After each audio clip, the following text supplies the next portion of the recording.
Hello, my name is Terllwyn Penry. I'm a solitary pagan witch, I'm an author and the founder of the Wolf and Howl Press.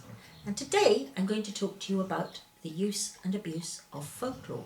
Now, the reason I'm going to talk about this is because as a witch you often come up against the theory that somehow we can track everything back through the distant past and not so distant past in an unbroken line, and people will often use folklore in order to do it.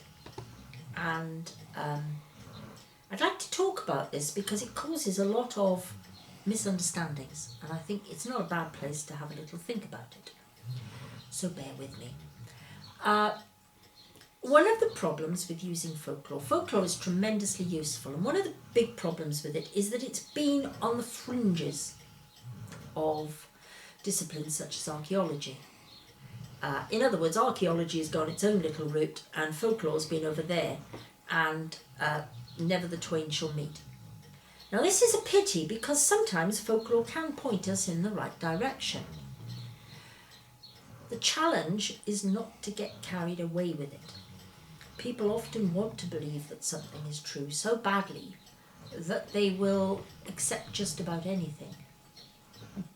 I mean, we can, for example, one of my interests, the Green Man, the foliate heads. Now you find them in medieval churches all over Europe. In fact, you find them in the Middle East as well. So it's clearly some either... Oh, hang on, the clock's going off. Wait a minute. You who have watched these videos before know what a mad clock we have here.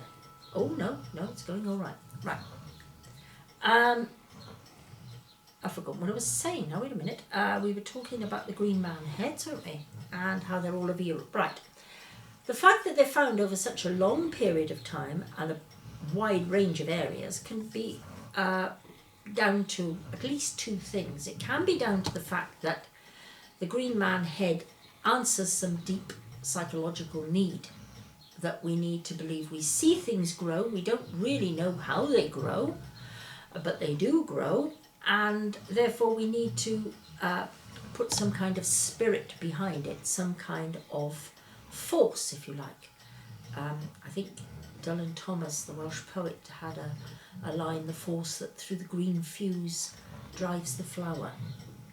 And it's a force. So the Green Man, the foliate head, could be the force of growth.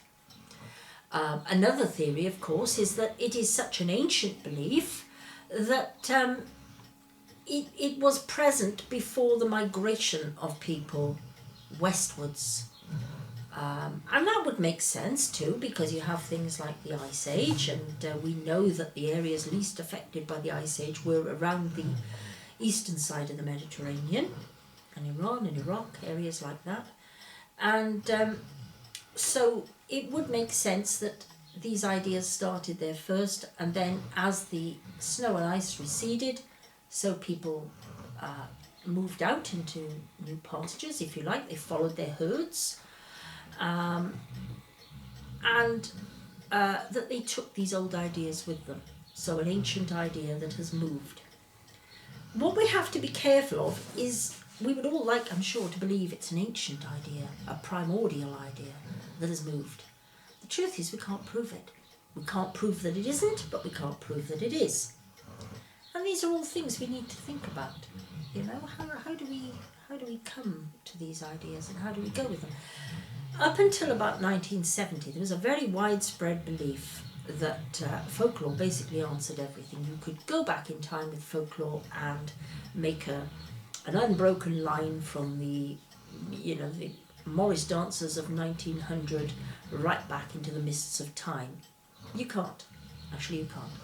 You can't make an unbroken line for very much. And I think the fault, if you like, is the feeling that we need to. Does it matter? Might it not be that we are responding in a particular way to an ancient need? You see? If we have an ancient need, then we might respond in similar ways, because let's face it, everybody on the planet, like it or not, is related to everybody else, more or less distantly. I mean, I might be more closely related to my children than I am to my next door neighbours, but take it from me that somewhere back in the last 180,000 years, there is a link. We are related through something called the mitochondrial Eve. So when I talk about the use and abuse of folklore, what I'm saying is never want to believe something so badly that you will concoct anything to support it. There are some very interesting links. There are lots of things that are very, very interesting. And one of them is when people say, well, there is no proof that paganism survived, say, in England. You know, the conversion was round about the 7th century. I mean, England had been Christian towards the end of the Roman occupation. Then the Romans left. We are told there was chaos and bedlam. I don't think it was as bad sometimes as we're told. The Anglo-Saxons came in, they were heathens, and they had to be converted all over again. Okay, fine. Now, we are sometimes told, well, there's no evidence that people continued to believe in the old pagan gods. Well, there is some evidence for it. Maybe it doesn't amount to proof, but there's certainly some evidence. But the point is, they certainly continued to behave in ways that the church did not approve of. They continued to behave in ways, and we know this because the church, the early church, was always writing out these penitentials and correctors and different things all over Europe. We had them in the UK, we had them in France, Germany, wherever. They were always writing out things, people mustn't do this, people mustn't do that, have you done this like the heathens have? So we know that people were continuing with, if you like, pagan practices. We know they were doing that because the penitentials and the laws and that keep telling us this is prohibited. And you don't normally need to go to the trouble of having a law to prohibit something if people aren't doing it. Not unless you really are a bit mad. We know that people were doing it. It doesn't mean, of course, that they believed that what they were doing was honouring a pagan deity. We don't know that because nobody was going to own up to it. But what we do know is that people behaved in ways which drew a lot of criticism from the ecclesiastical authorities. So we can use folklore in that way, and stories and things we know that people did. I mean, we know, for example, people were dancing around the maypole and Oliver Cromwell had to ban it. He banned Christmas as well. Does it mean that the people who were dancing around the maypole were honouring some pagan deity? Not necessarily. They were just enjoying themselves.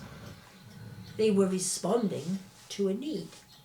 Come the May, the weather's getting better, everybody's able to go out a bit. Everybody wants to enjoy themselves. And this is the sort of thing. So it's only, just a gentle thing to chat about. But I think it's quite interesting.